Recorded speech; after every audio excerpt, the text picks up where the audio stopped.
राज्यातील शेतकऱ्यांसाठी अत्यंत महत्त्वाचे अपडेट करण्यात ई पीक पाहणी तुम्ही ऑफलाईन पद्धतीने देखील करू शकता। राज्य सरकारने हा मोठा निर्णय घेतलाय। याची नेमकी प्रोसेस कशी आहे आणि शेवटची तारीख किती हेच आपण आजच्या या व्हिडिओतून जाणून घेणार आहोत।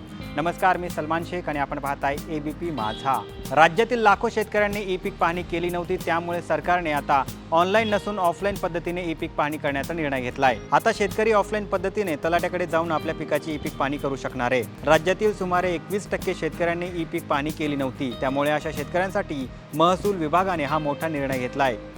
ई पीक पाहणी ॲपवर नोंदणी न करू शकलेल्या शेतकऱ्यांसाठी 15 जानेवारीपर्यंत ऑफलाईन पद्धतीने नोंदणी करण्याची मुभा देण्यात आली आहे। या निर्णयामुळे तांत्रिक अडचणी किंवा इतर कारणांमुळे ॲपवर नोंदणी न करू शकलेल्या लाखो शेतकऱ्यांची चिंता आता दूर होणार आहे। या मुदतीमध्ये शेतकरी संबंधित तलाठी कार्यालय किंवा कृषी सहाय्यक यांच्या मदतीने आपल्या शेतातील पिकांची पाहणी नोंदवू शकतो। ई पीक पाहणी ॲपवर अनेक शेतकऱ्यांना तांत्रिक समस्या, स्मार्टफोनचा अभाव किंवा इंटरनेट कनेक्टिव्हिटीचा सामना करावा लागत होता।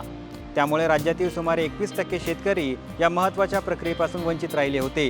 पण आता शेतकरी ऑफलाईन पद्धतीने देखील ई पीक पाहणी पूर्ण करू शकणार आहे। तुम्हाला ही माहिती कशी वाटली आम्हाला नक्की कळवा आणि जास्तीत जास्त शेतकऱ्यांपर्यंत हा व्हिडिओ शेअर करा आणि पाहत रहा एबीपी माझा।